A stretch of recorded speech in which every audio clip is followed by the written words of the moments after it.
بسم الله الرحمن الرحيم الحمد لله رب العالمين والعاقبة للمتقين والصلاة والسلام على سيد الأنبياء والمرسلين وعلى آله وأصحابه أجمعين. قال الله تعالى في القرآن الكريم: أعوذ بالله من الشيطان الرجيم بسم الله الرحمن الرحيم ترجي من تشاء منهن وتؤوي إليك من تشاء ومن ابتغيت ممن عزلت فلا جناح عليك ذلك أدنى أن تقر أعينهن ولا يحزن ويرضين بما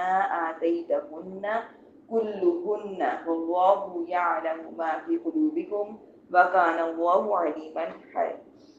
عليما حليما. ترجمہ سماعت کیجیے. اللہ رب العزت قرآن پاک میں ارشاد فرماتے ہیں جس کا مفہوم ہے: ان ازواج میں سے آپ جن کو چاہیں خود سے دور رکھیں اور جن کو چاہیں اپنے پاس جگہ دیں، اور جس بیوی سے آپ الگ ہو چکے ہیں اگر آپ اس کو پھر طلب فرما لیں تو آپ پر کوئی تنگی نہیں ہے. اس حکم سے یہ توقع ہے کہ ان کی آنکھیں ٹھنڈی رہیں گی اور وہ غمگین نہیں ہوں گی. وہ سب آپ سے راضی رہیں گی اور جو آپ انہیں عطا فرمائیں گے، اور اللہ خوب جانتا ہے جو کچھ تمہارے دلوں میں ہے، اور اللہ بہت زیادہ علم رکھنے والا، بے حد علم والا ہے. لا يحل لك النساء من بعد ولا أن تبدل بهن من أزواج ولو أعجبك حسنهن إلا ما ملكت يمينك وكان الله على كل شيء رقيبا. ان ازواج کے علاوہ مزید خواتین آپ کے لیے حلال نہیں ہے، اور نہ ان ازواج کی دوسری خواتین سے تبدیل کرنا حلال ہے، خواہ ان کا حسن آپ کو پسند ہو، ماں سوا آپ کی کنیزوں کے، اور اللہ ہر چیز پر نگہبان ہے. صدق اللہ العظیم. ربی شرح لی صدری ویسر لی امری واحلل عقدۃ من لسانی یفقہوا قولی. ربی زدنی علما ربی زدنی علما ربی زدنی علما. اللهم افتح علينا حكمتك وانشر علينا رحمتك يا ذو الجلال والإكرام. سبحانك لا علم لنا إلا ما علمتنا إنك أنت العليم الحكيم. نہایت ہی قابل احترام میری پیاری بہنوں، السلام علیکم ورحمۃ اللہ وبرکاتہ. ابھی میں نے آپ کے سامنے سورۃ احزاب کی آیت نمبر 51 اور 2 کی تلاوت کی اور ترجمہ پیش کیا. الحمدللہ یہاں پہ ہمارے سورۃ احزاب کے 2 رکوع جو ہیں وہ مکمل ہوتے جاتے ہیں. اس آیت میں ہم نے جو لفظ پڑھا ترجیح، اس کا لفظ یہ ہے کہ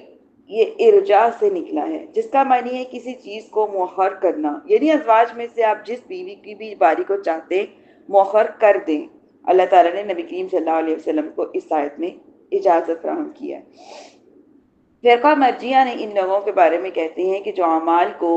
مؤخر کرتے ہیں اور کہتے ہیں کہ ایمان لانے کے بعد معصیت سے ضرر نہیں ہوتا. یعنی کہ وہ کیا کہتے ہیں کہ جب ہم ایمان لے آئے ہیں، بیسک چیز ہوتی ہے ایمان لانا. آپ کو یہ پتا ہے کہ کوئی بھی نیک عمل کرنے کے لیے شرط کیا ہے، ضروری چیز کیا ہے اعمال کی قبولیت کے لیے؟ ایمان کا ہونا. یہاں پہ فرقہ مرجع کہتے ہیں کہ جو ایمان لے آتے ہیں وہ کہتے ہیں کہ جب ہم ایمان لے آتے ہیں اس کے بعد چاہے ہم کوئی بھی گناہ کریں، کوئی بھی نافرمانی کریں، کوئی بھی بد کام کیوں نہ کریں، ہمیں اس چیز سے کوئی نقصان نہیں ہوگا، کیونکہ وہ سمجھتے ہیں کہ ایمان جو لے آئے تو اب ہمارے لیے ہر برائی بھی ایک نیکی ہے. لیکن ایسا نہیں ہے. اس آیت میں جو اللہ نے لفظ بیان فرمایا نؤتی کا لفظ ہے، یہ ایوا سے نکلا ہے. اس کے معنی ہے جگہ دینا، اور یہاں مراد ہے جس بیوی کے ساتھ بھی آپ چاہیں اپنی باری کو مقدم کر دیں. یعنی آپ پر یہ واجب نہیں ہے کہ آپ باری باری ہر بیوی کے پاس جائیں، ان کے پاس رہیں. آپ جس بیوی کی باری کو بھی چاہے مقدم کر سکتے ہیں، اور جس کی بیوی کی چاہیں باری کو مؤخر بھی کر سکتے ہیں. کسی کے پاس پہلے بھی جا سکتے ہیں اور کسی کے پاس بعد میں بھی جا سکتے ہیں. اگر نہیں دل کا رہا تو آپ کسی بھی بیوی کے پاس نہ جائیں. یہ نبی کریم صلی اللہ علیہ وسلم کو اللہ تعالیٰ نے اختیارات بخشے تھے، بالخصوص نبی کریم صلی اللہ علیہ وسلم کو. علامہ ابو بکر بن عربی نے کہا ہے کہ یہ قول صحیح اور معتمد قول ہے. آپ پر بیویوں کی باری کا تقسیم کرنا واجب نہیں تھا. اس معاملے میں آپ کو اختیار تھا، آپ چاہتے تو ان کے پاس باری باری رہتے اور چاہتے تو اس تقسیم کو ترک فرما دیتے۔ آپ نے ایام مرض میں دیگر ازواج سے حضرت عائشہ کے ہاں رہنے کی اجازت طلب کی تھی، اور یہ آپ کا ان پر بہت بڑا فضل تھا، اور یہ آپ پر واجب نہیں تھا کہ آپ ہر ایک کے پاس ایام مرض میں بھی جاتے۔ جن دنوں میں نبی کریم صلی اللہ علیہ وسلم کی طبیعت ٹھیک نہیں تھی، ضروری نہیں تھا کہ وہ اپنی باری کو پورا کرتے، کبھی ادھر جاتے کبھی ادھر جاتے کبھی ادھر جاتے، بلکہ نبی کریم صلی اللہ علیہ وسلم نے ساری بیویوں سے اجازت طلب کر کے حضرت عائشہ رضی اللہ عنہ کے ساتھ رہنے کو فضیلت دی، اور یہ حضرت عائشہ رضی اللہ عنہ پہ بہت بڑا فضل تھا، جس کی وجہ سے کیا فرماتے ہیں، تاکہ اللہ تعالیٰ نے ان کو حکم دیا ہے کہ وہ اپنی باری کو خود تقسیم کریں۔ یہ واجب نہیں ہے، لیکن جیسے ان کی مرضی ہے، ان کا دل کرتا ہے، ویسے اپنی باریوں کو وہ تقسیم کرتے جائیں، تاکہ ازواج مطہرات کی دل جوئی ہو اور وہ ایک دوسرے سے کے خلاف غیرت نہ کرے، جس کی وجہ سے وہ کوئی کسی بھی نامناسب کام میں مبتلا ہو۔ ایک قول یہ ہے کہ پہلے آپ پر تقسیم واجب تھی، پھر اس آیت کے نازل ہونے سے وہ تقسیم کا جو وجوب آنا تھا وہ منسوخ ہو گیا تھا۔ ابو ذرین نے کہا ہے کہ رسول اللہ صلی اللہ علیہ وسلم نے اپنی بعض ازواج مطہرات کو طلاق دینے کا ارادہ کیا، تو انہوں نے کہا کہ آپ جس طرح چاہیں ہم پر باری کو تقسیم کریں۔ پھر رسول اللہ صلی اللہ علیہ وسلم نے حضرت عائشہ، حضرت حفصہ، حضرت ام سلمہ، حضرت زینب رضی اللہ عنہن کو اپنے پاس رکھا، اور آپ اپنی ذات کو، اپنے مال کو ان میں برابر تقسیم فرماتے تھے، اور حضرت سودہ، حضرت جویریہ، حضرت ام حبیبہ، حضرت میمونہ، حضرت صفیہ رضی اللہ عنہن کو آپ پر مؤخر رکھا۔ آپ جس طرح چاہتے تھے ان میں اپنی ذات کو تقسیم فرما دیتے تھے۔ ایک قول یہ ہے کہ آپ جن کو آپ نے مؤخر کیا تھا ان میں خواتین بھی، ان سے وہ خواتین مراد ہیں جنہوں نے اپنا نفس آپ صلی اللہ علیہ وسلم کو ہبہ کیا تھا۔ حضرت عائشہ سے یہی روایت ہے۔ شومی کا کہنا ہے کہ اس آیت کا مطلب یہ ہے کہ جن عورتوں نے اپنا نفس، خواتین نے اپنا نفس نبی کریم صلی اللہ علیہ وسلم کو ہبہ کیا تھا، ان میں سے جن کے ساتھ چاہیں نکاح فرمائیں اور جن کے ساتھ چاہیں نکاح نہ فرمائیں۔ یہ نبی کریم صلی اللہ علیہ وسلم کو اختیار دیا گیا تھا۔ اس کے متعلق کچھ احادیث ہیں جو میں آپ کے سامنے پیش کرتی ہوں۔ حضرت عائشہ رضی اللہ عنہا بیان کرتی ہیں کہ نبی صلی اللہ علیہ وسلم اپنی ازواج کے درمیان جو تقسیم کرتے تھے ان میں عدل فرماتے تھے، اور یہ دعا کرتے تھے کہ اے اللہ، یہ میری ان چیزوں کی تقسیم ہے جن کا میں مالک ہوں، سو تو مجھے ان چیزوں کی تقسیم میں ملامت نہ فرمانا جس کا تو مالک ہے اور میں مالک نہیں ہوں، یعنی ان کے درمیان محبت میں برابری سے تقسیم کرنا۔ یہ ترمذی شریف کی بھی روایت ہے، ابو داؤد کی بھی، سنن نسائی کی بھی، ابن ماجہ کی بھی، مسند احمد کی بھی، سنن داری کی بھی، صحیح ابن حبان کی بھی، مسترد کی بھی۔ حضرت عائشہ رضی اللہ عنہ بیان کرتی ہیں کہ جب نبی صلی اللہ علیہ وسلم کی طبیعت بوجھل ہو گئی اور آپ کا درد زیادہ ہو گیا تو آپ نے ازواج مطہرات سے اجازت طلب کی کہ آپ بیماری کے ایام میں میرے گھر گزاریں، تو انہوں نے آپ کو اجازت دے دی۔ حضرت عائشہ نے نبی کریم صلی اللہ علیہ وسلم سے فرمایا تھا کہ اگر آپ باقی ازواج مطہرات آپ کو اجازت دیں تو آپ میرے گھر آ کر اپنی بیماری کے ایام گزارے، تو سب نے ان کو اجازت دے دی خوشی خوشی سے۔ یہ صحیح بخاری کی بھی حدیث ہے، سنن نسائی کی بھی ہے اور سنن کبریٰ کی بھی ہے۔ حضرت عائشہ رضی اللہ عنہ بیان کرتی ہیں کہ رسول اللہ صلی اللہ علیہ وسلم اپنی بیماری کے ایام میں فرماتے تھے، میں آج کہاں ہوں، میں کل کس کے گھر تھا، میں کل کس کے گھر ہوں گا۔ آپ گمان فرماتے تھے کہ حضرت عائشہ کی باری بہت دیر میں آئے گی، پھر جس دن میری باری تھی آپ میرے گھر میں تھے، اور میرے سینے اور میرے پہلو کے درمیان اللہ تعالیٰ نے آپ کی روح کو قبض کر لیا اور میرے حجرے میں آپ کی تدفین ہوئی۔ حضرت عائشہ رضی اللہ عنہ کی حدیث مبارکہ ہے، صحیح بخاری کی بھی حدیث ہے اور صحیح مسلم کی بھی۔ مسلمانوں پر واجب ہے کہ جب ان کی معتدد ازواج ہوں اور ان میں مساوات سے، ان میں برابری سے ہر چیز کو تقسیم کرے اور باریاں مقرر کرے، جیسے کہ ہمارے مسلمانوں مردوں میں 4 شادیاں کرنا جائز ہے۔ بالفرض اگر کوئی آدمی 4 شادیاں کرتا ہے، 3 کرتا ہے، 2 کرتا ہے، جب وہ 2 بھی کرتا ہے تو اللہ تعالیٰ کی طرف سے یہ حکم ہے کہ وہ اپنی بیویوں میں باریاں تقسیم کرے، ہر چیز برابر برابر رکھے، یہ نہ کرے کہ ایک کو زیادہ دے رہا ہے دوسری کو کم دے رہا ہے، یا کہ اس کو یہ کہہ رہا ہے تمہاری اولاد بھی ہے تو اس میں بھی تمہارا حصہ جا رہا ہے، اس کی اولاد نہیں ہے میں اس لیے اس کو زیادہ دے رہا ہوں۔ ایسا کوئی بھی نہیں ہے، برابر برابر رہنے کا، ہر چیز کو برابر تقسیم کرنے کا اللہ تعالیٰ نے حکم دیا ہے۔ حضرت انس رضی اللہ عنہ بیان کرتے ہیں کہ سنت یہ ہے کہ جب کوئی شخص اپنی بیوی کے اوپر کنواری عورت سے نکاح کرے اور کنواری کے پاس 7 دن رہے، پھر جب اپنی بیوی کے اوپر بیوہ سے نکاح کرے تو اس بیوہ کے پاس 3 دن رہے۔ سمجھ آئی کہ اگر کسی شخص نے شادی کی ہوئی ہے، آلریڈی اس کی بیوی ہے، اپنی بیوی کے ہونے کے بعد وہ کسی کنواری عورت کے ساتھ نکاح کر رہا ہے جس کی پہلے شادی نہیں ہوئی، بالکل وہ عورت ینگ ہے، کنواری ہے، تو جب اس کے ساتھ نکاح کرے تو اس کو چاہیے کہ اپنی کنواری بیوی کے پاس 7 دن رہے۔ لیکن اگر اس شخص کی بیوی فوت ہو گئی ہے، لیکن اگر اس شخص کی بیوی موجود ہے لیکن وہ کسی بیوہ کے ساتھ نکاح کر رہا ہے، یعنی وہ بیوہ جس کا پہلے شوہر نہیں ہے، تو اس شخص کو چاہیے، اس آدمی کو چاہیے کہ اس بیوہ عورت کے ساتھ جو نکاح کیا ہے تو اس کے پاس 3 دن رہے۔ یہ سنت طریقہ ہے۔ کنواری بیوی عورت سے نکاح کرے گا، کنواری لڑکی سے نکاح کرے گا تو شوہر 7 دن رہے گا، سنت یہ طریقہ ہے۔ اور اگر بیوہ کے ساتھ نکاح کرے گا تو 3 دن رہے گا۔ یہ سنن ترمیزی کی بھی روایت ہے، سنن داری کی بھی، ابو داؤد کی بھی، ابن ماجہ کی بھی، مسند ابو یعلا کی بھی، ابن حبان کی بھی۔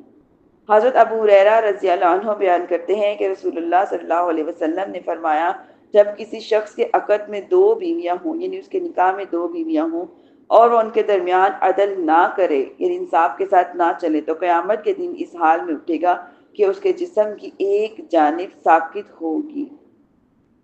صحیح ترمیزی کی بھی روایت ہے، ابو داؤد کی بھی، ابن ماجہ کی بھی، مسند احمد کی بھی، سنن داری کی بھی، صحیح ابن حبان کی بھی حدیث ہے۔ اس کے بعد اللہ تعالیٰ نے فرمایا، ان ازواج کے علاوہ مزید خواتین آپ کے لیے حلال نہیں ہیں، اور نہ ان ازواج کو دوسری خواتین سے تبدیل کرنا، جیسے آیت نمبر 52 میں نے آپ کے سامنے تلاوت کی اور ترجمہ پیش کیا، خواہ ان کا حسن آپ کو پسند ہو ماں سوا آپ کی کنیزوں کے۔ اس آیت کے متعلق کچھ تفصیل ہیں، کچھ قول ہیں۔ ایک قول یہ ہے کہ درج ذیل حدیث کی وجہ سے یہ آیت جو ہے منسوخ ہو گئی۔ حضرت عائشہ رضی اللہ عنہ بیان کرتی ہیں کہ رسول اللہ صلی اللہ علیہ وسلم اس وقت تک ان کا وصال نہیں ہو سکتا جب تک کہ آپ کے لیے تمام عورتیں حلال نہیں کر دی گئی۔ یہ حدیث جو ہے حسن صحیح ہے، یعنی کہ ترمذی شریف کی بھی روایت ہے، سنن نسائی کی بھی، سنن احمد کی بھی۔ اگلا قول یہ ہے، الخاص نے کہا ہے کہ یہ آیت جو ہے 51 آیت جو ابھی ہم نے اس سے پہلے پڑھی، اس آیت سے منسوخ ہے۔ حضرت عائشہ رضی اللہ عنہ بیان کرتی ہیں کہ مجھے ان عورتوں پر غیرت آتی تھی جو اپنے آپ کو رسول اللہ صلی اللہ علیہ وسلم کے لیے پیش کرتی تھی، اور میں کہتی تھی کہ کیا کوئی عورت اپنے آپ کو کسی پر پیش کر سکتی ہے؟ پھر جب اللہ تعالیٰ نے قرآن پاک کی یہ آیت نازل فرمائی، سورۃ احزاب کی آیت نمبر 51، ترجی من تشاء منہن وتؤتی الیک من تشاء وَمِنِ ابْتَغَيْتَ مِمَّنْ عَزَلْتَ فَلَا جُنَاحَ عَلَيْكَ، ان میں سے جس کو آپ چاہیں اپنے پاس سے دور کر دیں اور جس کو چاہیں اپنے پاس رکھیں، اور جس کو آپ نے الگ کر رکھا ہے ان میں سے آپ جس کو طلب کرنا چاہیں طلب کر لیں، اس میں آپ کے لیے کوئی حرج نہیں ہے۔ صحیح بخاری کی بھی روایت ہے، صحیح مسلم کی بھی ہے، سنن نسائی کی بھی ہے۔ ایک اور قول یہ ہے کہ حسن اور ابن سرین نے کہا ہے، چونکہ ازواج مطہرات نے اللہ عز و جل کو، رسول اللہ صلی اللہ علیہ وسلم کو اور آخرت کو دنیا اور اس کی زیبائش پر ترجیح دی ہے۔ اللہ تعالیٰ نے ازواج مطہرات نے اللہ کو اور اس کے رسول کو، یہ ہم بات پہلے بہت ڈیٹیل سے پڑھ چکے ہیں کہ ازواج مطہرات نے اللہ اور اس کے رسول کو دنیا پر، آخرت کو دنیا پر اور دنیا کی ہر زیب و زینت پر ترجیح دی ہے۔ ان کو جزا میں اللہ تعالیٰ نے رسول اللہ صلی اللہ علیہ وسلم کے ان کے اوپر کسی اور زوجہ سے نکاح کرنے سے اور ان کو کسی اور زوجہ سے تبدیل کرنے سے منع فرما دیا، اور بعد میں اس حکم کو منسوخ کر کے آپ کو دوسری ازواج کی ساتھ نکاح کرنے یا ان کو تبدیل کرنے کی اجازت دے دی، جیسے کہ سورۃ احزاب کی آیت نمبر 51 میں ہم نے پڑھا۔ ذکر میں مقدم ہے، ذکر جو اللہ تعالیٰ نے کیا یہ مقدم ہے، اور جو حکم ہے وہ مؤخر ہے، یعنی کہ پہلے تو یہ حکم تھا کہ وہ نبی کریم صلی اللہ علیہ وسلم ایسا نہیں کر سکتے۔ کس وقت تھا؟ جب ان کے ازواج مطہرات نے ہر چیز میں دنیا کی جو آسائشوں میں، زیب و زینت میں جو ترجیح دی تھی وہ اللہ تعالیٰ کو دی، نبی کریم صلی اللہ علیہ وسلم کو دی، اور آخرت کو دی، دنیا کو مؤخر کر دی، چھوڑ دیا، اس کو اہمیت نہ دی۔ اس وقت اللہ تعالیٰ نے حکم نازل فرمایا تھا، لیکن جیسے ہی جو کچھ وقت گزرا تو اللہ تعالیٰ نے سورۃ احزاب کی آیت نمبر 51 کو نازل فرما کر اس حکم کو منسوخ فرما دیا۔ ابو امامہ بن سہل بن حنیف نے کہا نبی صلی اللہ علیہ وسلم کی وفات کے بعد کسی اور سے نکاح کرنے کو ازواج مطہرات پر حرام کر دیا گیا ہے۔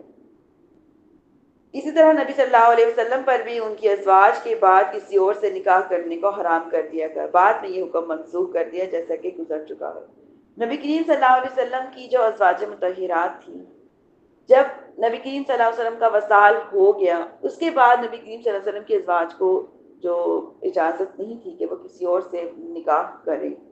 لیکن نبی کریم صلی اللہ علیہ وسلم کو بعد میں نکاح کرنے کی اجازت دے دی گئی تھی کہ وہ جب جس سے بھی چاہیں نکاح کر سکتے ہیں۔ پانچواں قول یہ ہے کہ حضرت ابو بن کعب اکرمہ اور ابو ذرین نے کہا کہ اس آیت کا محمل یہ ہے کہ یہود اور نصرانیہ سے نکاح کرنے کو آپ پر حرام کر دیا تاکہ مشرکہ مسلمانوں کی ماں نہ بن جائے، مگر یہ قول بعید ہے۔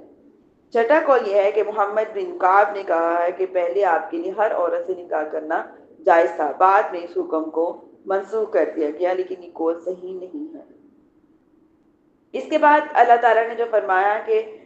ہوا آپ کا حسن ان عورتوں کا حسن آپ صلی اللہ علیہ وسلم کو پسند ہو، اس آیت میں یہ دلیل ہے کہ انسان جس عورت سے نکاح کا ارادہ کرے اس کے لیے اس عورت کو دیکھنا جائز ہے۔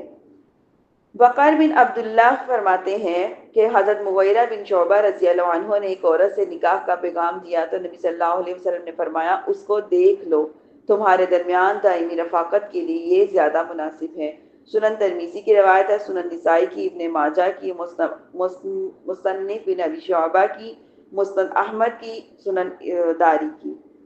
حضرت ابو ہریرہ رضی اللہ عنہ بیان کرتے ہیں کہ ایک انصاری نے ایک عورت کو نکاح کا پیغام دیا، رسول اللہ صلی اللہ علیہ وسلم نے اس سے پوچھا کہ کیا تم نے اس عورت کو دیکھا ہے؟ انہوں نے کہا نہیں۔ آپ صلی اللہ علیہ وسلم نے ان کو حکم دیا کہ وہ عورت کو دیکھ لے۔ سنن نسائی کی روایت ہے یہ۔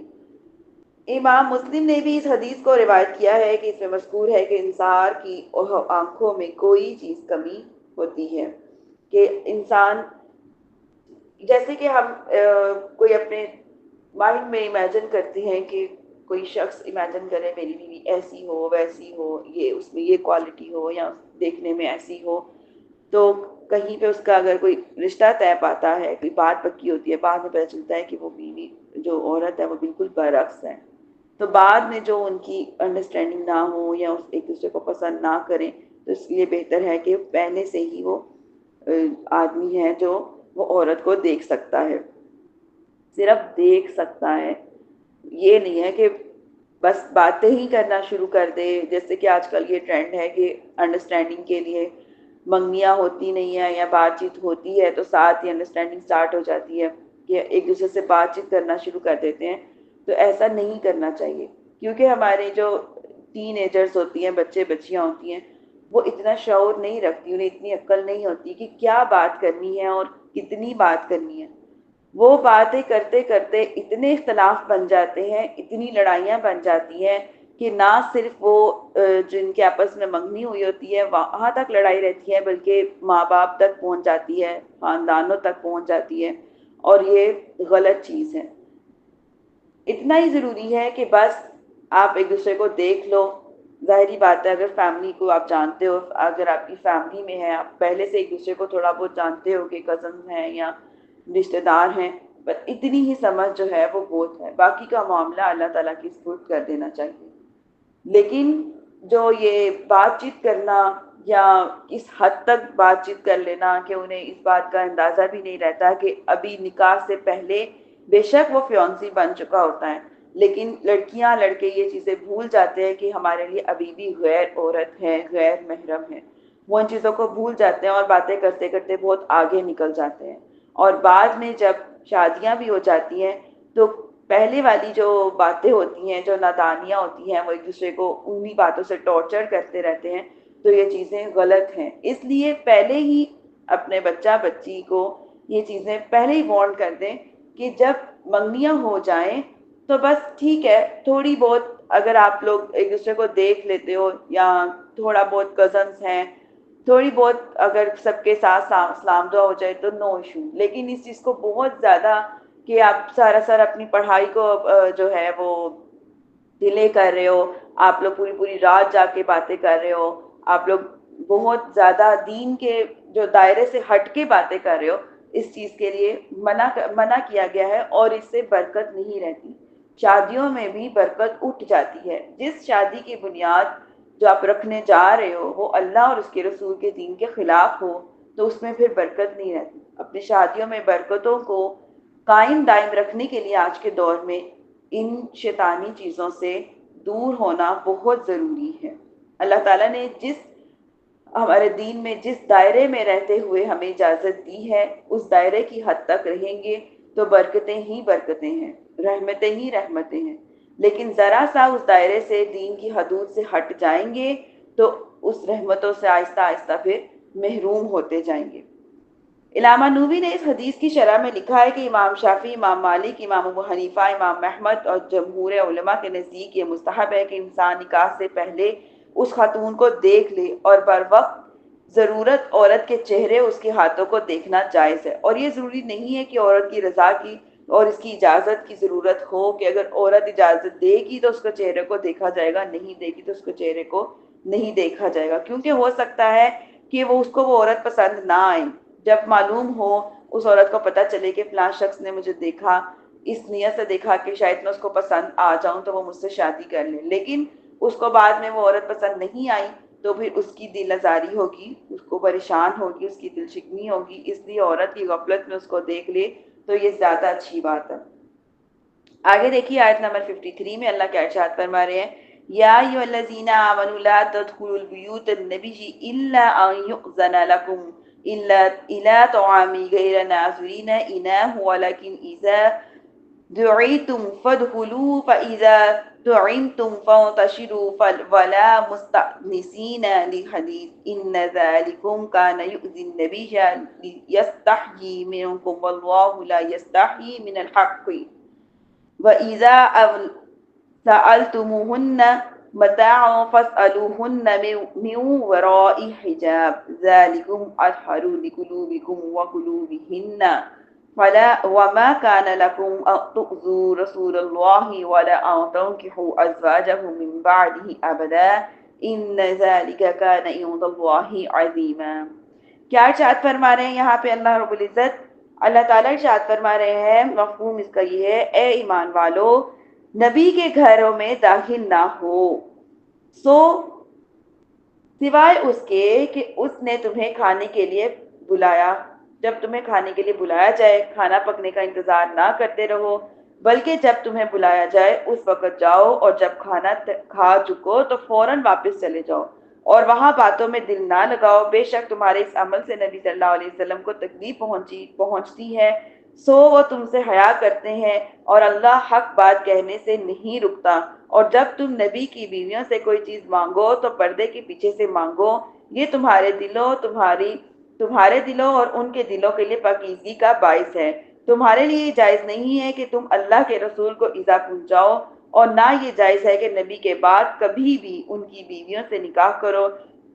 بے شک اللہ کے نزدیک یہ بہت سنگین بات ہے۔ آگے دیکھیے اللہ رب العزت ارشاد فرماتے ہیں، مفہوم یہ ہے، اِن تُبْدُوا شَيْئًا أَوْ تُخْفُوهُ فَإِنَّ اللَّهَ كَانَ بِكُلِّ شَيْءٍ عَلِيمًا۔ فرماتے ہیں آیت نمبر 54 میں،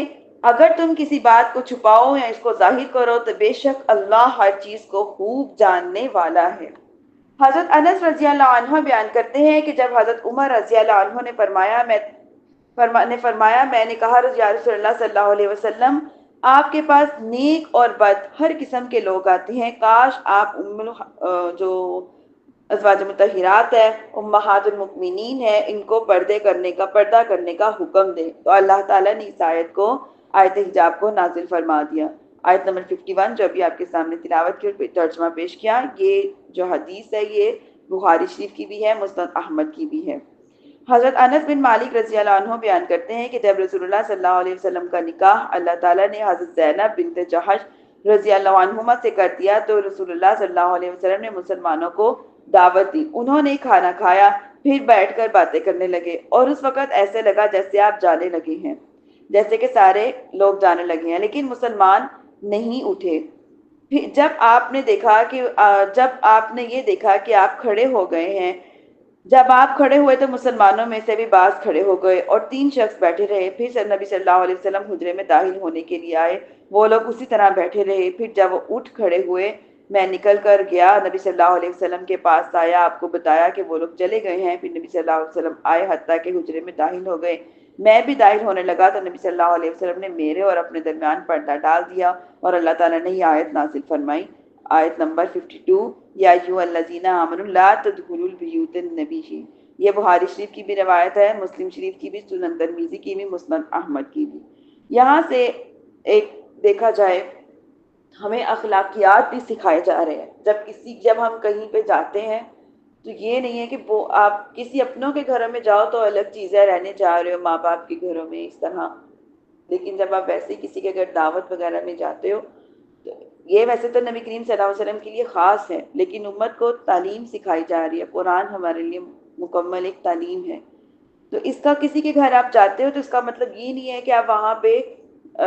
دعوت کے لیے جا رہے ہو تو 2 گھنٹے پہلے جا کے بیٹھ جاؤ، مہمان کو بھی افراتفری ہو رہی ہے کہ بھائی جلدی جلدی کھانا بنے تو یہ کھائیں اور جائیں، ہر انسان کے گھر میں ایک مختلف قسم کی پرائیویسی ہوتی ہے، تو کیا ہے کہ اگر آپ محسوس کر رہے ہو کہ ہمارے جانے سے پہلے کھانا تیار نہیں ہوا ہوگا یا اگلے کو کوئی پریشانی ہوگی، دقت ہوگی، تھوڑا لیٹ جاؤ، وہاں جاؤ، وہاں جا کے اگلے کے ساتھ اخلاقیات ہے نا، تو وہاں جا کے جو مہمان ہے، جو میزبان ہے، اس کے ساتھ بھی کوشش کرو تھوڑی بہت آپ ہیلپ کرواؤ جہاں تک کروا سکتے ہو، اس کے بعد اب تھوڑی دیر بیٹھو، خوش اخلاقی کے ساتھ ہلکا پھلکا بیٹھے، تھوڑی بہت بات چیت کی اور آرام سے واپس آ گئے۔ یہ نہیں ہے کہ اب آپ غیروں کے گھروں میں یا تھوڑا ہٹ کے رشتہ داروں کے گھروں میں جا رہے ہو اور آپ بیٹھے رہے ہو، اگلے بیچارے آوازار ہے، پریشان ہے کہ جب یہ مہمان کب جائیں گے ہم بھی تھوڑا سا سکون سے بیٹھیں گے، یا میزبانوں نے ابھی کھانا بھی نہیں کھایا، وہ انتظار میں ہوتا ہے جیسے ہی مہمان نکلے تو ہم کھانا کھائیں، اور مہمان جو ہے وہ آرام سکون سے بیٹھے، اب چائے بھی پی لیں، اس کے بعد جو ہے وہ گرین ٹی بھی لے لے، تھوڑا کھانا ہضم ہو جائے، تو یہ ساری چیزیں جو ہیں تکلفات میں آ جاتی ہیں، تو بہترین اور اعلیٰ اخلاق یہ ہے کہ اگر آپ کہیں جا رہے ہو تھوڑے ٹائم پہلے جاؤ کھانے سے، تاکہ میزبان کو بھی ہلچل نہ پڑ جائے، اس کو بھی یہ نہ ہو کہ اس کو سمجھ ہی نہیں آ رہی کہ میں کیا رکھوں، اب مہمان سر پہ آ گئے ہیں تو کھانا تیار نہیں ہے، تو افراتفری سا ماحول نہ ہو جائے۔ جب آپ گئے ہو میزبان کے ساتھ مل کر بھی تھوڑی بہت اخلاقی ہیلپ ضرور کرو، سارا کچھ اس کے سر پہ نہ ڈال دو کہ وہی برتن رکھے، وہی برتن اٹھائے، وہی چیزیں لائے، وہی یہ کرے، خود مہمان بن کے چیئر پہ بیٹھے رہو، ایسا نہ کرو، اور اگر آپ اس کے بعد تھوڑا بہت ہلکا پھلکا بیٹھو، سویٹ کھا لیا ٹھیک ہے، اور آرام سے اچھے بچوں کی طرح گھر چلے جاؤ، یہ نہیں ہے کہ اب آپ بیٹھے ہو تو 4 5 6 گھنٹے کہیں بھی نہیں ہے، ہاں اگر آپ کسی اپنے رشتے دار کے گھر میں جا رہے ہو الگ چیز ہے، لیکن ہٹ کے فیملیز میں جا رہے ہو تو الگ چیز ہے۔ حضرت ابن مالک رضی اللہ عنہ بیان کرتے ہیں کہ یہ رسول اللہ صلی اللہ علیہ وسلم نے اپنے اہل کے ساتھ شادی کی، میرے ہاں حضرت سلیم رضی اللہ عنہ نے خیس یعنی کھجور، گھی، ستو سے بنا ہوا کھانا بنایا، انہوں نے اس کو ایک تھال میں رکھا اور کہا اے انس، یہ کھانا رسول اللہ صلی اللہ علیہ وسلم کے پاس لے جاؤ اور کہو یہ کھانا میری ماں سلیم نے آپ کے پاس بھیجا ہے، وہ آپ کو سلام کہہ رہی ہیں اور کہتی ہیں یا رسول اللہ صلی اللہ علیہ وسلم یہ ہماری طرف سے بہت تھوڑا کھانا ہے۔ حضرت انس بیان کرتے ہیں کہ میں اس کھانے کو لے کر نبی کریم صلی اللہ علیہ وسلم کی خدمت میں گیا اور بتایا کہ میری ماں آپ کو سلام کہہ رہی تھی اور کہا کہ یہ ہماری طرف سے تھوڑا سا کھانا ہے۔ آپ صلی اللہ علیہ وسلم نے فرمایا اس کو رکھ دو، پھر فرمایا جاؤ اور فلاں فلاں اور فلاں کو بلا کر لے آؤ جن سے تمہاری ملاقات ہو، سو آپ نے کئی لوگوں کے نام لیے، حضرت انس نے کہا آپ نے جن جن کے نام لیے تھے میں نے ان سب کو بلا لیا اور جن سے میں ملا ان کو بھی بلا لیا۔ حضرت عثمان راوی نے حضرت انس سے پوچھا کہ تم لوگوں کی تعداد کتنی تھی؟ انہوں نے کہا کہ اندازاً 300 مسلمان تھے، اور مجھ سے رسول اللہ صلی اللہ علیہ وسلم نے فرمایا اے انس وہ تھال خوان جو آپ لے کے آئے ہو وہ لے کے آؤ۔ حضرت انس نے کہا پھر وہ مسلمان آئے حتیٰ کہ صفا یعنی مسجد نبی کا چبوترا اور حجرہ بھر گیا۔ رسول اللہ صلی اللہ علیہ وسلم نے فرمایا 10 افراد کا حلقہ بنا لو اور ہر شخص اپنے آگے سے کھانا کھائے۔ حضرت انس نے کہا ان لوگوں نے کھانا کھایا حتیٰ کہ وہ سیر ہو گئے، پھر مسلمانوں کی وہ جماعت چلی گئی، دوسری جماعت آ گئی، سب نے کھانا کھایا۔ حضرت انس نے کہا کہ آپ نے مجھ سے فرمایا کہ اب کھانا اٹھا لو، تو حضرت انس نے کہا کہ مجھے نہیں پتا جس وقت میں نے کھانا رکھا اس وقت زیادہ تھا یا اب زیادہ تھا۔ لوگوں میں سے کچھ گروہ رسول اللہ صلی اللہ علیہ وسلم کے گھر میں بیٹھ کر باتیں کرتے رہے۔ رسول اللہ صلی اللہ علیہ وسلم بیٹھے ہوئے تھے، آپ کی زوجہ دیوار کی طرف منہ کر کے بیٹھی ہوئی تھی۔ جب یہ لوگ رسول اللہ صلی اللہ علیہ وسلم کی طبیعت پر بوجھ بنے ہوئے تھے، رسول اللہ صلی اللہ علیہ وسلم باہر نکلے، اپنی ازواج کو سلام کیا، پھر لوٹ آئے۔ جب انہوں نے دیکھا کہ رسول اللہ صلی اللہ علیہ وسلم لوٹ آئے تو انہوں نے یہ گمان کیا کہ وہ رسول اللہ صلی اللہ علیہ وسلم کی طبیعت پر بوجھ بنے ہوئے ہیں۔ وہ سب دروازے سے کی طرف لپکے اور سب کے سب آپ کے گھر سے نکل گئے۔ رسول اللہ صلی اللہ علیہ وسلم گھر میں آئے، حتیٰ کہ آپ نے پردہ ڈال دیا۔ جس وقت داخل ہوئے تو میں وہاں گھر میں بیٹھا ہوا تھا، آپ تھوڑی دیر ٹھہرے رہے تھے کہ میرے پاس آئے اور آپ پر یہ آیت نازل ہوئی۔ جب رسول اللہ صلی اللہ علیہ وسلم نے باہر آئے تو آپ نے فرمایا، کیا فرمایا کہ یہ آیتیں پڑھی، یا ایھا الذین آمنوا لا تدخلوا بیوت النبی الا ان یؤذن بکم، سورۃ احزاب کی آیت نمبر 53۔ اے انس رضی اللہ عنہ، انس رضی اللہ عنہ بیان کرتے ہیں کہ اس وقت لوگوں میں سے سب سے کم عمر جو تھی وہ حضرت انس کی تھی جب یہ آیت نازل ہوئی اور رسول اللہ صلی اللہ علیہ وسلم کی ازواج مطہرات نے پردہ کر لیا۔ یہ حدیث صحیح ہے، یہ صحیح مسلم نکاح کی بھی ہے، سنن ترمذی کی بھی ہے، صحیح بخاری کی بھی ہے، اپنے نسائی کی بھی ہے، اور سنن کبریہ کی بھی ہے، مسند احمد کی بھی ہے۔ تو دیکھیں جب کسی کے گھر جاتے ہیں تو بیچارہ مہمان بھی انتظار کر رہا ہوتا ہے کہ جب یہ سارے جائیں گے پھر ہم آرام سے بیٹھ کے کھانا کھائیں گے، یا تھک گئے ہیں، یا عورتوں کے پتہ ہے خواتین کا آج کل یہ بہت زیادہ مسئلہ ہے کہ بیچاریاں جب کچن میں زیادہ کھڑی ہوتی ہیں پاؤں سوج جاتے ہیں، تو دل کرتا ہے اب تھوڑی دیر بیٹھ جائیں، یا گرمی اتنی زیادہ ہے تو ہوتا ہے اب یہ مہمان جائیں تو تھوڑا سکون کا سانس لیں، ٹھنڈی ہوا لیں، کھانا کھائیں، پانی وغیرہ پی۔ جب آپ کو بھی سب کو اندازہ ہوگا جب مہمان گھر میں آتے ہیں تو کیا صورتحال ہوتی ہے، پانی بھی نہیں پیا جاتا۔ تو اخلاقیات یہی ہیں کہ ہم بھی جب کہیں پہ جائیں یا کوئی جب ہمارے گھر آئے، ایک تو ہوتی ہے ہمارے بہن بھائی آ رہے ہیں، یا ہم اپنے پیرنٹس کی طرف جا رہے ہیں، یا سسرال میں سے کوئی آ رہا ہے تو ٹھیک ہے، پتہ ہے اپنے گھر والے ہیں، کچھ دیر بیٹھیں گے، ان کے سامنے ہم کھا پی سکتے ہیں، ایزی فیل کرتے ہیں۔ ایک ہوتی ہے تھوڑی سی ہٹ کے فیملی، جو ہٹ کے فیملیز ہوتی ہیں ان میں پھر ہمیں اسی طرح کے اخلاقیات کو اپنانا چاہیے، خود بھی اپنانا چاہیے۔ جب ہم خود اپنائیں گے ہمارے اندر یہ چیز آئے گی تو دوسرے میں بھی آنا شروع ہو جائے گی۔ حضرت انس رضی اللہ عنہ بیان کرتے ہیں کہ نبی صلی اللہ علیہ وسلم نے حضرت زینب بنت جہش رضی اللہ عنہما کا ولیمہ کیا اور روٹیوں اور گوشت کی دعوت دی، سو مجھے کھانے کی دعوت کا پیغام دے کر بھیجا گیا۔ مسلمانوں کا ایک گروہ آتا اور کھانا کھا کر چلا جاتا، پھر دوسرا گروہ آتا اور وہ کھانا کھا کر چلا جاتا، سو میں لوگوں کو بلاتا رہا حتیٰ کہ سب لوگ آ چکے اور اب بلانے کے لیے کوئی نہیں بچا۔ بس رسول اللہ صلی اللہ علیہ وسلم اس حجرے سے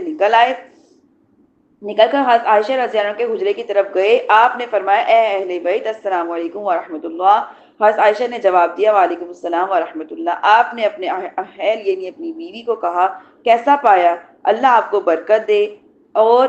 پس آپ اپنی تمام ازواج کے ہجروں میں گئے اور سب سے اسی طرح کلام کیا جس طرح حضرت عائشہ نے سے کلام کیا، اور سب ازواج نے اسی طرح جواب دیا جس طرح حضرت عائشہ نے جواب دیا تھا۔ بس آپ گھر واپس آئے اور 3 آدمی ابھی تک گھر میں بیٹھے ہوئے باتیں کر رہے تھے۔ نبی صلی اللہ علیہ وسلم کو سخت جو ہے وہ فیل ہوا کہ ابھی تک یہ ادھر ہی بیٹھے ہیں، تھوڑی سی ان کو نبی کے وسلم کو سخت حیا والے تھے۔ جب پھر عائشہ رضی اللہ عنہ ہجرے کی طرف چلے گئے کہ مجھے یاد نہیں کہ میں نے آپ کو خبر دی تھی یا کسی اور نے یہ خبر دی کہ وہ لوگ چلے گئے تھے، آپ واپس آئے، حتیٰ کہ ابھی تک آپ کا ایک پیر دروازے کی چوکٹ پر تھا اور دوسرا پیر جو تھا باہر تھا، کہ آپ نے اپنے اور میرے درمیان پردہ لٹکا لیا، تب یہ آیت نازل ہوئی۔ یعنی کہ حضرت عائشہ رضی اللہ عنہ کو معلوم نہیں تھا، یا نبی کریم صلی اللہ علیہ وسلم سمجھے کہ شاید میں چلا گیا ہوں تو پیچھے سے لوگ جو ہیں وہ چلے گئے ہوں گے، لیکن وہ کھانا کھا کے ادھر ہی بیٹھ کے گپ شپ کرنے لگے، باتیں کرنے لگے، حتیٰ کہ جب نبی کریم صلی اللہ علیہ وسلم تمام ازواج مطہرات کے گھر سے ہو کے بھی آ گئے، ان سے کلام بھی کر رہے ہیں، تو ابھی تک وہ لوگ وہی موجود تھے۔ جب وہ واپس گئے انہوں نے دیکھا ابھی تک ایک پاؤں جو تھا وہ گھر کی چوکٹ کے اندر تھا اور ایک باہر، تو دیکھا کہ ابھی تک وہ آدمی ادھر کے ادھر ہی بیٹھے ہیں، تو انہیں تھوڑا سا ہوا کہ ابھی چلے جانا چاہیے، ان کی طبیعت میں تھوڑا سا بوجھل سا ہوا، تو انہوں نے پردہ نیچے گرا لے کے کہیں حضرت عائشہ رضی اللہ عنہ یہاں پہ آ نہ جائیں، کیونکہ ظاہر ہے گھر کی عورتیں جب گھروں میں ہوتی ہیں تو اس طرح سے پردہ نہیں کرتی جیسے کہ کسی آدمی کے سامنے کیا جاتا ہے۔ جب پتہ ہے کوئی غیر محرم آ رہا ہے تو اس کے سامنے ویسا پردہ کیا جائے، تو پتہ ہے گھر کی عورتیں گھر میں ویسا پردہ نہیں کرتی۔ اس لیے جب بھی کوئی غیر آدمی گھر میں آتا ہے تو مرد حضرات کو بھی یہ چاہیے کہ اپنی عورتوں کو پہلے سے الرٹ کر دیں کہ فلاں آدمی آ رہا ہے، سائڈ پہ ہو جاؤ، پیچھے ہو جاؤ. یہ نہیں کہ عورت کھانا بنا رہی ہے، کوئی کام کر رہی ہے تو پیچھے سے آدمی الیکٹریشین آ رہا ہے، پلمبر آ رہا ہے تو ایسے ہی گھر کے اندر آئی جا رہا ہے، کوئی پتہ نہیں. عورت کو نہیں کہا گیا دوپٹہ صحیح سے لے لو، تھوڑا سا حجاب کر لو، تھوڑا سائڈ پہ ہو جاؤ، اندر چلی جاؤ. تو یہ ساری چیزیں اخلاقیات میں شامل ہیں، پردے میں شامل ہیں. تو گھروں میں ایسا اصول ضرور ہونا چاہیے، جب بھی کوئی آدمی آئے، کوئی دوست آئے، کوئی بھی آئے، تو کوئی بھی غیر محرم آئے، ہٹ کے فیملیز آئیں، تو عورتوں کو ان کے ساتھ پردہ ضرور کرنا چاہیے. اور جو ہمارے مرد حضرات ہیں انہیں اپنی بیویوں کو، اپنے گھر کی خواتین کو پہلے سے الرٹ کر دینا چاہیے، پہلے سے ہی بتا دینا چاہیے کہ فلاں آدمی آ رہا ہے، آپ سائڈ پہ ہو جاؤ یا پردہ کر لو. حضرت انس رضی اللہ عنہ بیان کرتے ہیں کہ میں نے نہیں دیکھا کہ رسول اللہ صلی اللہ علیہ وسلم نے اپنی کسی زوجہ کا اتنا وسیع ولیمہ کیا ہو جتنا وسیع آپ نے حضرت زینب بنت جوش رضی اللہ عنہ کا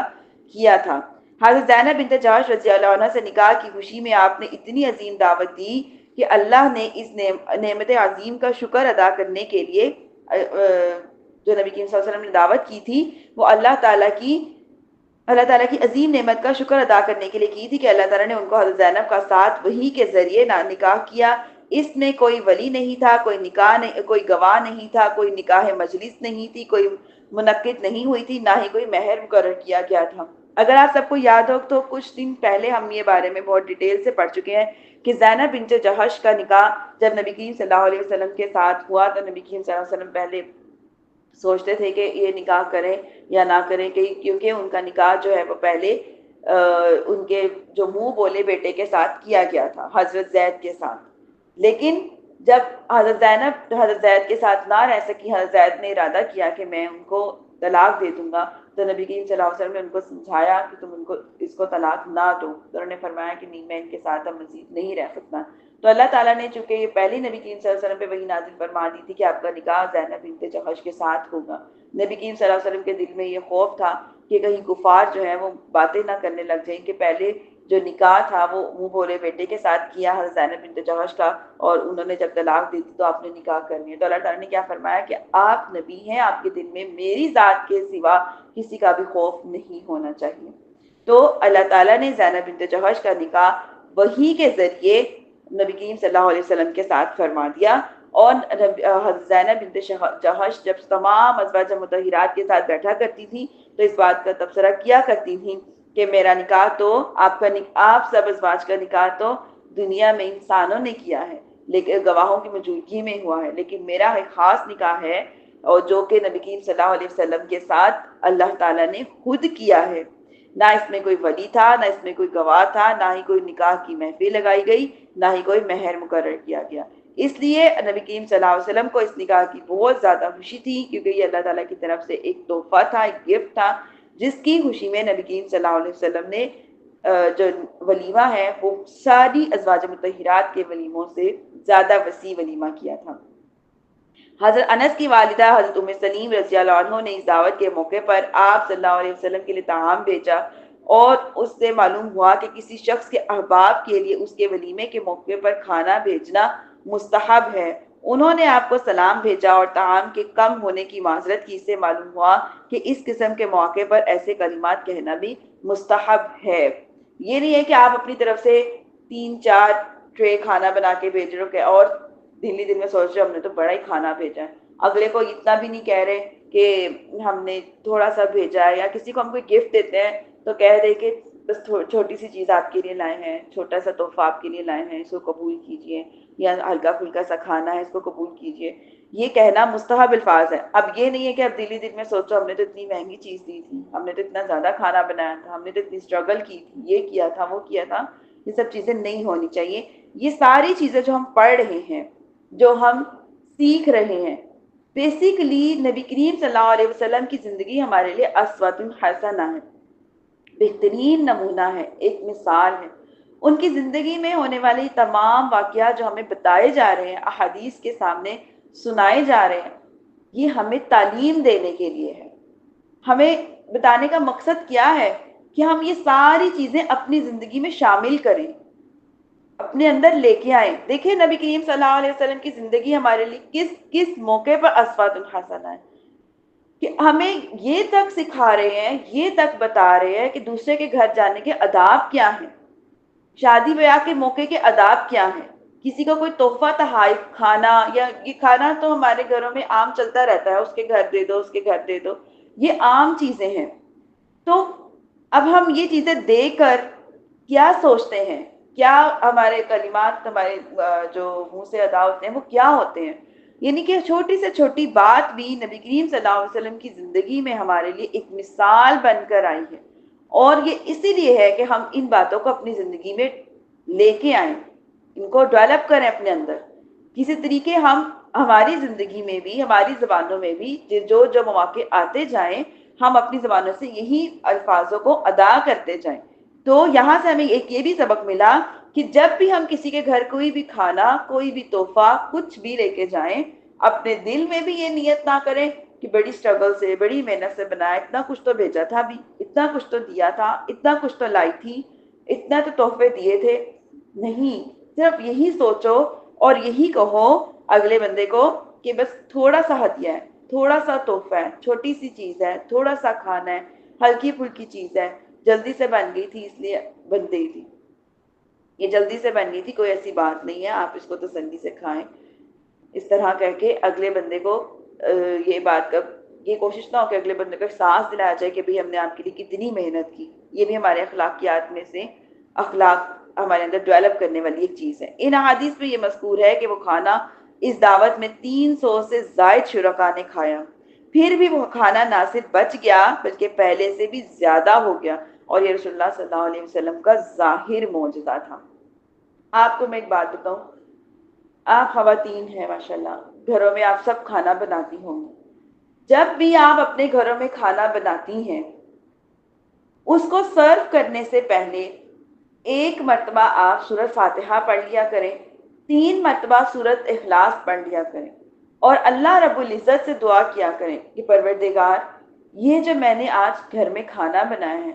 یہ کھانا میں نے جو ہے آپ کے لیے، بنسطن پاک کے لیے، تمام عہدہ، اولیاء، شہداء کے لیے، علماء کے لیے میں اس کا اصال ثواب ہدیہ کرتی ہوں۔ اس میں برکت پیدا فرما، اس میں ذائقہ پیدا فرما، اس میں لذت پیدا فرما، ہر کھانے والے کو شفا عطا فرما، جو بھی جس کسی کا بھی نصیب اس کھانے میں لکھا ہے، اس کھانے کو اس کے لیے فیض یاب والا بنا دے، صحت یاب والا بنا دے۔ پھر آپ سب دیکھیے گا کہ اللہ تعالیٰ آپ کے رزق میں کیسی برکت ڈالتے ہیں، اس کھانے میں کیسی لذت ڈالتے ہیں، اس کا ثواب آپ کو کتنا زیادہ دیتے ہیں، اور جو اس کھانے کو بنانے کا جو اصال ثواب آپ ہدیہ کر رہی ہیں ایک پنستن پاک کو، تمام اولیاء کو، شہداء کو، علماء کو، آدم علیہ السلام سے لے کے آخری مسلمان تک ہر ایک کو، ان کو جو ثواب ہدیہ کر رہی ہیں، ایک تو آپ ان کی بار بار ثواب ہدیہ کرنے سے آپ کو پتہ ہے کہ اللہ تعالیٰ ان روحوں کو بتاتے ہیں کہ فلانے بندے نے آپ کو ثواب دیا، ایک تو آپ ان کے لیے جو ہے عزیز بن جائیں گی، دوسری چیز یہ ہے کہ آپ اللہ تعالیٰ کے اور زیادہ قریب آتی جائیں گی، آپ کے کھانوں میں آپ اور زیادہ لذتیں پیدا ہوتی جائیں گی، برکتیں پڑتی جائیں گی، اللہ تعالیٰ جو ہے وہ پنجتن پاک کو آپ کے اور زیادہ قریب کر دیں گے۔ تو یہ ایک چھوٹی سی ایک اس کو آپ فارمولا سمجھ لیں کہ جب بھی آپ کھانا بنائیں، سرو کرنے سے پہلے جب آپ دیکھیں کہ اب کھانا بالکل ریڈی ہے، ایک دفعہ جو ہے آپ نے سورۃ فاتحہ، 3 مرتبہ سورۃ اخلاص کو پڑھنا ہے، اور کھانے میں پھونک دینا ہے، آنکھیں بند کر کے اللہ رب العزت سے یہ دعا کرنی ہے۔ پھر انشاءاللہ تعالیٰ آپ دیکھیے گا کہ اس کھانے میں کیسی برکت پڑتی ہے، لذت پڑتی ہے، صحت یاب ہوتا ہے انسان۔ اور آپ یہ دعا ضرور کیجیے گا کہ پروردگار، جو بھی اس کو کھائے، اس کو کوئی بھی بیماری ہو، چاہے وہ ظاہری ہو، روحانی ہو، جیسی کیسی بھی ہو، اللہ تمام انسانوں کو، اس کو کھانے والے کو، اس بیماری سے دور فرما۔ پھر اس کے اوپر ڈھکن رکھ دیں اور پھر اس کی برکت دیکھیے گا، کبھی بھی آپ کو کھانے میں کمی نہیں ہوگی، ہمیشہ اس میں برکت ہی برکت رہے گی، اور ایسے ایسے لوگ اس سے کھائیں گے، اس سے مستفید ہوں گے کہ آپ کے وہم و گمان میں بھی نہیں ہوگا، اور آپ کے لیے یہ اللہ تعالیٰ کی راہ میں چلتا ہوا جو ہے سلسلہ چلتا جائے گا کہ آپ کھانا بناتی جائیں گی، اللہ کی راہ میں لگاتی جائیں گی، اور برکت ہی برکت ہے۔ اپنے اہل و عیال کے لیے بھی بنا رہی ہیں، گھر میں صرف شوہر، والدین، بچے صرف کھا رہے ہیں، تو اس میں بھی برکت ہے، کیونکہ آپ نے اللہ کا نام لے کر کھانا بنایا ہے۔ اور اللہ تعالیٰ نے جو پنجتن پاک کو ہدیہ کیا، ہر ایک کو ہدیہ کیا، اس کا مطلب یہ ہے کہ جیسے ہم کھانا تقسیم کرتے ہیں نا، ڈیوائڈ کرتے ہیں، کوئی دن آ جائے، جیسے ابھی محرم تھے تو سب نے اپنے اپنے گھروں میں ضرور کچھ نہ کچھ بنا کے ڈیوائڈ کیا ہوگا، تو یہ بھی وہی چیز ہے، اس کا بھی اجر و ثواب اتنا ہی ہے جتنا کہ ہم جو خاص دنوں میں کچھ نہ کچھ بنا کے ڈسٹریبیوٹ کرتے ہیں، اس کا بھی اتنا ہی اجر و ثواب ہے۔ ٹھیک ہے۔ امام طبرانی نے وحشی بن حرب سے روایت کیا ہے کہ ولیمہ حق ہے۔ بعض شوافے نے اس حدیث کی بنا پر کہا ہے کہ ولیمہ واجب ہے، لیکن قول یہی صحیح ہے کہ ولیمہ سنت اور مستحب ہے۔ ولیمے کے وقت میں بھی اختلاف ہے، بعض علماء نے کہا ہے کہ یہ نکاح کے وقت سنت ہے، جب نکاح ہو جائے تو ساتھ ہی ولیمہ کر لو، بعض نے کہا ہے کہ نہیں، ولیمہ دخول کے بعد سنت ہے۔ حضرت ابو ہریرہ رضی اللہ عنہ روایت کرتے ہیں کہ نبی صلی اللہ علیہ وسلم نے فرمایا پہلے دن ولیمہ کرنا حق ہے، دوسرے دن ولیمہ کرنا معروف یعنی کہ نیکی ہے، تیسرے دن ولیمہ کرنا دکھانا اور سنانا ہے۔ تو اس لیے اچھی بات یہی ہے کہ جب ایک دن نکاح ہو اگلے دن ہی ولیمہ کر لیں۔ بعض لوگوں کو میں نے دیکھا ہے کہ ارجنٹ نکاح کر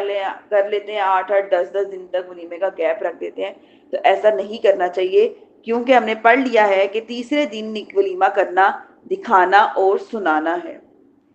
آگے دیکھیے، فرماتے ہیں حافظ عباد الدین اسماعیل فرماتے ہیں نبی صلی اللہ علیہ وسلم کا نکاح حضرت زینب بنت جہش کے ساتھ غزوہ بنو قریظہ کے بعد ذی القعدہ 5 ہجری میں ہوا، اسی تاریخ کو حجاب کا بھی احکام نازل ہوا۔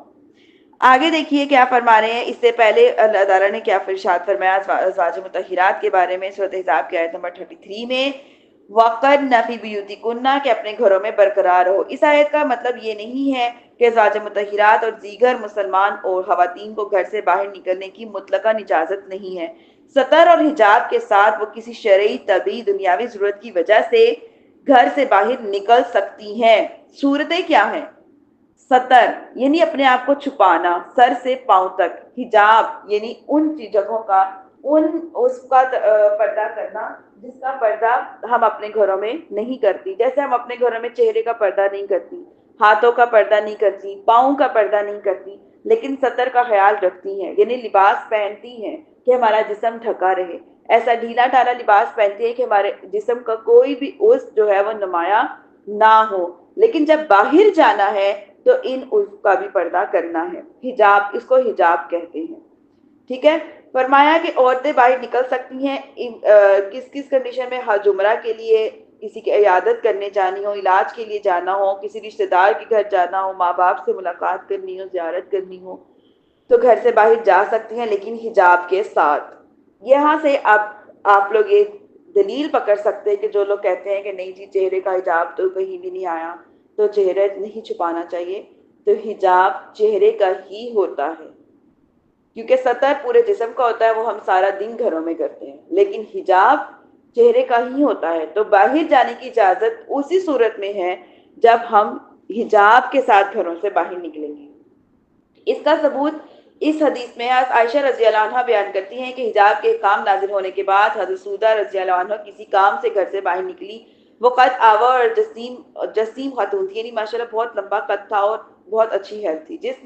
جس نے ان کو دیکھا ان کو پہچان لیتا تھا۔ حضرت عمر بن خطاب نے ان کو دیکھ لیا،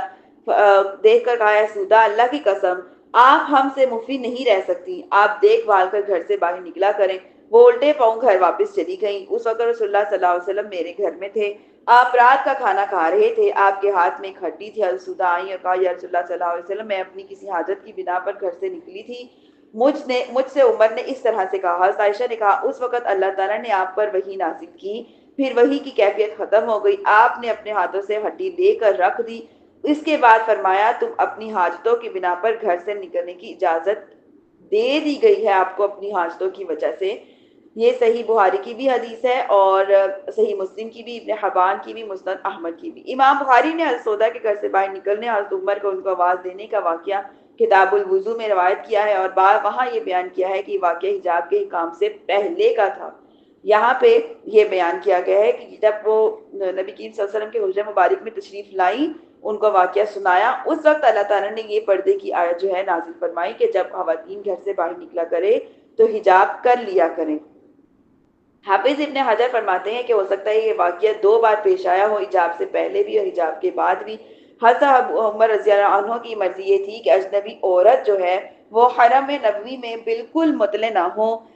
اور اگر یہ مستور ہو پھر بھی ان کی جسامت سے یہ متعین نہ ہو کہ یہ آپ کی زوجہ ہیں۔ نبی صلی اللہ علیہ وسلم نے ان سے مشقت اور حرج کو دور کرنے کے لیے ان کو گھر سے باہر نکلنے کی اجازت دے دی، کیونکہ عورتوں کو بھی کسی نہ کسی ضرورت کی وجہ سے گھروں سے باہر نکلنا ہی پڑتا ہے۔ اگر یہ کہا جائے کہ عورتیں گھروں سے باہر نکل ہی نہیں سکتی تو سوچئے، اپنے اوپر رکھ کے سوچئے کتنا مشکل ہو سکتا ہے، کیونکہ کہیں نہ کہیں ہمیں ڈاکٹر پہ جانا پڑتا ہے، ہمیں کوئی شاپنگ کے لیے جانا پڑتا ہے، گروسری کے لیے جانا پڑتا ہے، ماں باپ سے ملنے جانا پڑتا ہے، حج عمرہ کرنا پڑتا ہے، یا ہمیں دین کی تبلیغ کے لیے جانا پڑتا ہے، کبھی کسی کے گھر جانا پڑتا ہے، کسی کی دعوت کو قبول کرنا پڑتا ہے۔ تو اس طرح ہم یہ بھی سمجھتے ہیں کہ ہمارا دل جو گھروں میں رہ رہ کے پریشان سا ہو جاتا ہے، یا اپنے آپ کو ہم سمجھتے ہیں ہم ایک ہی روٹین میں ہیں، تھوڑا سا باہر نکلتے ہیں، تھوڑا سا ہمارا مائنڈ فریش ہو جاتا ہے، یا اپنے رشتہ داروں سے ملتے ہیں تو ہم اچھا محسوس کرتے ہیں، کسی دعوت وغیرہ میں، دینی دعوت وغیرہ میں جاتے ہیں، میلاد وغیرہ میں جاتے ہیں تو ہمارا ایمان تازہ ہو جاتا ہے۔ تو یہ ساری اللہ تعالیٰ کی ہم پہ ایک فضل ہے، کرم ہے، نبی کریم صلی اللہ علیہ وسلم کا ہم پہ بہت بڑا احسان ہے کہ اللہ تعالیٰ نے ہمیں اس چیز کی اجازت دی ہے۔ بالفرض اگر اس چیز کی اجازت نہ دی جاتی تو تھوڑی دیر کے لیے امیجن کریں کہ ہمارے لیے کتنا مشکل ہو جاتا، ہم لوگ کتنے پریشان ہو جاتے، اور پھر کیا کرتے، صرف گھروں میں ہی رہتے، گھروں سے کبھی باہر نہ نکلتے۔ تو اللہ تعالیٰ کا یہ ہم پر بہت بڑا احسان ہے۔ فرماتے ہیں یہی وجہ ہے کہ اس آیت میں اللہ تعالیٰ نے فرمایا جب تم اپنی نبی کی بیویوں سے کوئی چیز مانگو تو پردے کے پیچھے مانگو، یہ تمہارے دلوں اور ان کے دلوں کے لیے نہایت پاکیزگی کا باعث ہے۔ اس آیت میں جس چیز کے مانگنے کا ذکر ہے اس سے مراد عام برتنے کی چیزیں ہیں جس کو لوگ عاریتاً مانگتے ہیں۔ ایک قول یہ ہے کہ اس سے مراد فتویٰ یا دینی مسائل کا پوچھنا ہے، ایک قول یہ ہے کہ اس سے مراد قرآن مجید کی آیات ہے۔ زیادہ صحیح ہے کہ اس سے مراد دین اور دنیا کی وہ تمام چیزیں ہیں جن کی ضرورت جو ہے وہ پیش آ جاتی ہے۔ ہمارے زمانے میں اسکولوں، کالجوں، یونیورسٹیوں میں مخلوط تعلیم کا رواج ہے، یعنی لڑکے لڑکیاں اکٹھے پڑھتے ہیں، کو ایجوکیشن کو عام سمجھا جاتا ہے۔ اب میں ایک جگہ پہ سن رہی تھی کہ اگر آپ نے اچھی تعلیم حاصل کرنی ہے تو آپ کو ایجوکیشن میں جانا پڑے گا۔ یہ کیسا ٹرینڈ آ گیا ہمارے معاشرے میں، دفتروں، نجی کالجوں، سرکاری اور اداروں میں عورتیں خواتین ایک ساتھ کام کرتی ہیں، آزادانہ میل جول ہوتا ہے، بے تکلف ایک دوسرے کے ساتھ گپ شپ لگاتے رہتے ہیں۔ بعض کہتے ہیں اسلام میں اس چیز کا منع کیا گیا ہے، چہرے کا پردہ اسلام میں نہیں ہے۔ بعض کہتے ہیں کہ بس دل کی پاکیزگی اور خوف خدا ہونا چاہیے، پردے کی کوئی ضرورت نہیں ہے۔ یہ آیت جو ہے وہ اس کے خلاف ہے۔ اللہ تعالیٰ نے عورتوں کو حجاب کرنے کا حکم دیا ہے، عورت کے چہرے کا ستر واجب نہیں ہے۔ ستر کا مطلب میں نے آپ کو بتایا، ستر کیا ہوتا ہے، ہر چیز کو ہر وقت ڈھانپے رکھنا۔ تو چہرے کو ہم ہر وقت ڈھانپے نہیں رکھ سکتے، یعنی کہ نماز کے لیے چہرے کو کھلا رکھا جاتا ہے، اپنے محرموں کے سامنے چہرے کو کھلا رکھا جاتا ہے، اجنبی مردوں کے سامنے چہرے کو چھپانا واجب ہے، یہی حجاب ہے۔ یعنی کہ جو غیر آدمی کے سامنے ہم ہلکا سا پردہ کر لیتے ہیں، منہ کو چھپا لیتے ہیں، اس کو حجاب کہتے ہیں۔ ستر کا مطلب ہوتا ہے ہر وقت ڈھکا ہوا رہنا۔ فرماتے ہیں اس لیے فرمایا گیا کہ جب تم نبی کی بیویوں سے کوئی چیز مانگو تو حجاب کی اوٹ میں مانگو۔ حالانکہ نبی صلی اللہ علیہ وسلم کی ازواج کے متعلق کس کے دل میں کوئی برا خیال آ سکتا ہے بھلا؟ نہیں آ سکتا، لیکن پھر بھی فرمایا کہ جب بھی کوئی چیز نبی کی بیویوں سے مانگو تو پردے میں رہ کے مانگو۔ نیز یہ فرمایا گیا کہ تمہارے دلوں اور ان کے دلوں میں نہایت پاکیزگی کا باعث ہے۔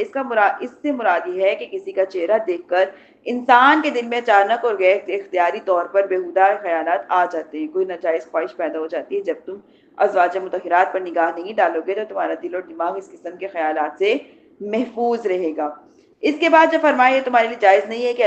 تم اللہ اور اس کے رسول کو ایذا پہنچاؤ، اور نہ یہ جائز ہے کہ نبی کے بعد کبھی بھی ان کی بیوی سے نکاح کرو، بے شک اللہ کے نزدیک یہ بہت سنگین بات ہے۔ امام ابن جریر نے اپنی سند کے ساتھ ابن زید سے روایت کیا ہے، نبی صلی اللہ علیہ وسلم کو یہ خبر پہنچی کہ ایک شخص نے یہ کہا ہے کہ اگر نبی صلی اللہ علیہ وسلم کا وصال ہو جائے تو ان کی فلاں بیوی کی زوجہ کے ساتھ تم نکاح کر لینا۔ اس سے نبی صلی اللہ علیہ وسلم کی ذات کو نبی کریم صلی اللہ علیہ وسلم کو بہت زیادہ تکلیف پہنچی۔ اللہ تعالیٰ نے یہ آیت نازل فرمائی اور بتایا نبی صلی اللہ علیہ وسلم کی جو ازواج مطہرات ہیں وہ تمہاری مائیں ہیں، کسی شخص کے لیے بھی یہ جائز نہیں ہے کہ وہ اپنی ماں کے ساتھ نکاح کرے۔ ابو ہریرہ رضی اللہ عنہ بیان کرتے ہیں رسول اللہ صلی اللہ علیہ وسلم نے فرمایا میرے ورثہ میرے دینار کو تقسیم نہیں کریں گے، میں نے اپنی ازواج کے خرچ اور اپنے عامل کے معاوضہ کے بعد جو کچھ بھی چھوڑا ہے وہ سب کا سب صدقہ ہے۔ یہ صحیح بخاری کی روایت ہے۔ آگے دیکھیے اچھا، یہاں تک ہماری جو آیت ہے وہ 53 تک پڑھ لی ہے. اس کے بعد ہم نے جو اب پڑھی تھی 54. کیا اب اللہ تعالیٰ نے فرمایا تھا کہ اگر تم میں سے کوئی بات چھپاؤں یا کسی کو ظاہر کروں تو اللہ تعالیٰ بے شک خوب جاننے والا ہے. اللہ تعالیٰ عالم الغیب و شہادہ ہے، وہ ہر ظاہر مخفی چیز کو جاننے والا ہے. اس آیت میں یہ بتایا گیا ہے کہ تم اپنے دلوں میں ناپسندیدگی، جو بھی غیر شرعی باتوں کی جو خواہشیں رکھتے ہو یا سوچتے ہو، اللہ تعالیٰ ان سب کو جاننے والا ہے. ان سب کو اللہ تعالیٰ کی گرفت میں ہے یہ ساری باتیں. اگر کوئی شخص رسول اللہ صلی اللہ علیہ وسلم کے متعلق دل میں کوئی بھی برا گمان کرے گا یا ان کے ازواج مطہرات کے متعلق دل میں کوئی بھی بری نیت یا بری خواہش کرے گا تو وہ اللہ تعالیٰ سے مخفی نہیں ہوگا، اور اللہ تعالیٰ اس کی اس سوچ پر اس کو جو ہے وہ سزا بھی دے گا. الحمدللہ یہاں تک ہم نے سورۃ احزاب کی آیت نمبر 54 تک پورا کر